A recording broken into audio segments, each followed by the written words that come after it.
नमः शिवाय। मैं हूं एस्ट्रोलॉजर के सिन्हा और मैं अपने इस YouTube चैनल पर आप सभी का हार्दिक स्वागत करता हूं। कुंभ लगन और अक्टूबर माह कैसा बीतने वाला है। हालांकि वीडियो काफ़ी लेट में पब्लिश हो रहा है किन्हीं कारणोंवश, और अभी भी मैं ट्रैवलिंग पे हूं, इसलिए आपको मेरा वीडियो नहीं दिखाई देगा। लेकिन जितनी भी गणना मैं कर रहा हूं, इस गणना को आप नोट कीजिए।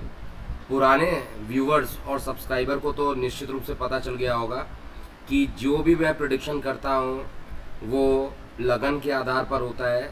और लगन जिसको भी नहीं पता है, आप अपनी कुंडली को ओपन कर लीजिए और जहां रेड सर्किल में 11 नंबर लिखा है, अगर आपके कुंडली में भी 11 नंबर लिखा है तो आपका लगन जो होगा कुंभ लगन होगा। और इस समय कुंभ लगन, क्योंकि इसमें देखिए 2 डेट लिखा है, 1 अक्टूबर और 31 अक्टूबर, महीने का पहला दिन, महीने का आखिरी दिन। और जितने ग्रह ट्रांजिट कर रहे हैं या गति चेंज कर रहे हैं उनको कलरफुल रखा गया है। चंद्रमा को छोड़कर बाकी सभी ग्रहों को कलरलेस बनाया गया है। तो कैसा ये महीना कुंभ लगन वाले जातकों के लिए होगा, इसमें 2 बातें स्पष्टता क्लियर है। देखिए, लग्नेश का द्वादश में बैठना, ये स्थिति अपने आप में खर्च को बढ़ाने वाली स्थिति होती है, लेकिन अभी आपका धन और इनकम दोनों को लेकर खर्च में जाकर बैठ गया है और शनि के साथ है। देखिए, जब भी कोई चीज़ शनि के साथ बैठता है तो शनि उस चीज़ को ज़्यादा एक्सटेंड कर देते हैं, बहुत ज़्यादा एक्सटेंड कर देते हैं। तो हम तो यही समझ पा रहे हैं यहाँ पर चार्ट देखकर कि धन की स्थिति, इनकम की स्थिति दोनों को लेकर द्वादश में गया है। तो धन और इनकम दोनों से आपको परेशानी इस समय रहेगा। बृहस्पति और शनि की युति निश्चित रूप से कुंभ लगन वाले जातकों के लिए बहुत अच्छी स्थिति नहीं है। धन मतलब फाइनेंस को लेकर एक के बाद एक समस्याएं उत्पन्न होती रहेंगी। तो सबसे पहले तो मैं यही कहूँगा, जब तक, क्योंकि शनि और बृहस्पति लगभग 20 नवंबर तक यहीं पर रहने वाले हैं और अभी अक्टूबर का मंथ स्टार्ट हो रहा है। तो जब तक ये टाइम चल रहा है, मैं आप लोगों से आग्रह करूंगा, जो भी कुंभ लगन वाले हैं, फाइनेंस को लेकर इस समय कोई लोन लेंगे तो चुका नहीं पाएंगे, ये भी मैं बता दे रहा हूँ। और किसी को पैसा देंगे तो वो पैसा भी आपको नहीं मिलेगा। तो इस समय फाइनेंस को लेकर बहुत एक्टिव रहिए। अगर फाइनेंस को लेकर एक्टिव नहीं रहे तो परेशानी काफ़ी बढ़ जाएगी। अब दूसरी स्थिति जो देखा जाए, सूर्य और मंगल की दशम स्थान पर, अष्टम स्थान पर स्थिति, ये भी अच्छी नहीं है। क्योंकि सूर्य और मंगल अगर एक साथ सप्तम स्थान पर बैठ रहा है तो ये आपके लिए ऑलरेडी एक परेशानी उत्पन्न कर देगा। शनि और मंगल गले में हिंसात्मक, एक प्रकार से कहा जाए, गले से हिंसात्मक वाक्य निकलने लगेंगे और वो परिवार में टकराव की स्थिति उत्पन्न करेगा।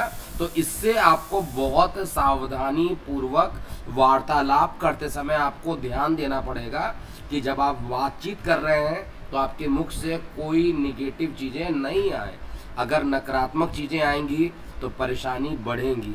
ये 2 चीज़ें जो मुझे दिखाई दे रही हैं वो सबसे ज़्यादा खतरनाक स्थिति यहाँ पर बनी है। अभी जो महीने का अंतिम दिन रहेगा उसमें अगर आप देखिएगा तो मंगल की जो पोजीशन है वो तुला में आ जाएगी और सूर्य जो रहेगा वो मंगल के साथ यहाँ पर उपस्थित रहेगा। सूर्य मंगल की ये स्थिति, सूर्य मंगल की ये स्थिति जब 22 अक्टूबर को मंगल का राशि परिवर्तन होगा और सूर्य का राशि परिवर्तन होगा, तो 17 को सूर्य का, यहाँ पर देखिए डेट भी मैं लिखा हुआ हूँ और समय अभाव के कारण आपको यहाँ पर बस डेट पढ़ना है और समझना है किस दिन इसका राशि परिवर्तन होगा। तो राशि परिवर्तन होने के कारण थोड़ी सी परेशानियां ज़रूर यहाँ पर गोचर में ये देने वाला है, इसमें मुझे कहीं पे भी डाउट नहीं है। और अभी भी थोड़ी जो चीज़ें दिख रही हैं गोचर में, वो केतु का दशम स्थान पर बैठना अपने आप में आपके लिए कुछ ना कुछ परेशानियाँ उत्पन्न करते हुए रहेगा। क्योंकि केतु जिस घर में बैठता है वहाँ से मोक्ष ले आ देता है और केतु का मोक्ष की स्थिति खराब है। ऐसा नहीं है कि धन नहीं आएगा, धन का फ्लो आएगा, लेकिन धन अगर आप 1 रुपये कमा रहे हैं तो फ्लो जो रहेगा खर्च होने का 2 रुपये 2.5 रुपये तक हो सकता है। इसलिए मनी वाइज का अगर आप यहाँ पर चार्ट देखेंगे, अभी कुछ देर में आपको स्पीडोमीटर दिखाई देगा और उस स्पीडोमीटर के हिसाब से आप चेक करेंगे तो आपको स्थिति ज़्यादा बेटर समझ में आएगी।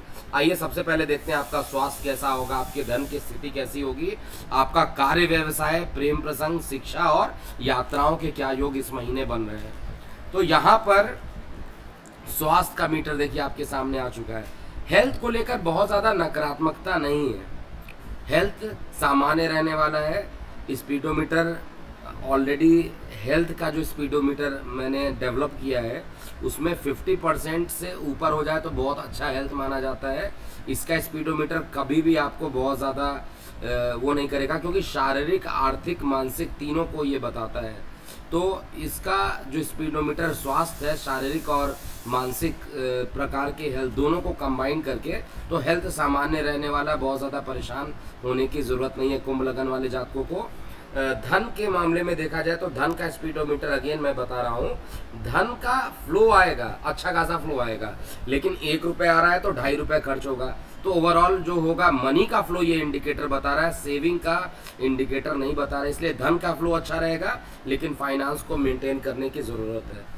कार्य व्यवसाय की स्थिति देखा जाए तो कार्य व्यवसाय का स्पीडोमीटर भी बहुत अच्छा है, क्योंकि कार्य व्यवसाय का मालिक खुद भाग्य स्थान पे जा रहा है और 22 अक्टूबर के बाद अकस्मात आपको कार्य से संबंधित कुछ अच्छे परिणाम निकल के आ जाए, ऐसा मैं चेक कर पा रहा हूँ। और साथ में मेहनत आपका बढ़ेगा, क्योंकि दशम नवम स्थान पर बैठ के तृतीय स्थान पराक्रम को जब देखेगा तो पराक्रम का कारक होने के कारण स्वगृही दृष्टि जो देखेगा तो आपका जो मंगल है निश्चित रूप से आपको मेहनत कराएगा और मेहनत के बल पर आपका दशम स्थान अर्थात कार्य की स्थिति जो होगी वो पहले से इम्प्रूव होगी। शिक्षा और प्रेम प्रसंग में देखा जाए तो शिक्षा के लिए सामान्य महीना ये रहेगा और विद्यार्थियों को 22 अक्टूबर के बाद कुछ ज़्यादा ही मेहनत करना पड़ेगा, ऐसा चेक कर पा रहा हूँ। प्रेम प्रसंग की स्थिति लगातार ऐसी मतलब पहले से अच्छी रहेगी। पहले सूर्य जब बैठा हुआ था सप्तम पे अष्टम में, तब तक आपके प्रेम प्रसंग में भी परेशानी उत्पन्न कर रहा था। और बुध की युति है, क्योंकि बुध जो है आपका प्रेम प्रसंग का मालिक है, अष्टम में चला गया, उच्च का हो गया है, स्वगृही है। तो यहाँ पर एक प्रकार से कहा जाए बहुत खराब रिजल्ट तो नहीं देगा, मैं श्योर हूँ। प्रेम प्रसंग में कुछ रुकावट ज़रूर आएंगी, लेकिन ओवरऑल अच्छा परिणाम आने वाला है। यात्राएं इस समय करना अच्छा नहीं रहेगा। तो ये था पूरा अक्टूबर महीना और कुंभ लगन वाले जातकों के लिए कैसा बीतेगा। अभी के लिए इतना ही, और जाते जाते बता दूं कि महादेव लाइव सेशन का आयोजन नवरात्रि के अवसर पे किया जा रहा है।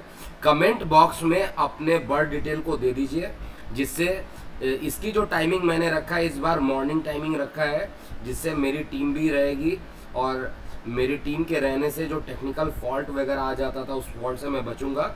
और जूम के माध्यम से लाइव स्ट्रीमिंग करूंगा, जिससे कि लाइव सेशन में वीडियो आपसे इंटरेक्ट करने को मिले और बाकी लोग जिनका रैंडमली मैं यहाँ से नंबर चेक करूँगा लाइव सेशन में, जिसका भी नंबर आएगा उनकी कुंडली का वीडियो कंसल्टेशन के द्वारा समाधान बताऊँगा। ओम नमः शिवाय। मैं हूँ एस्ट्रोलजर KM सिन्हा।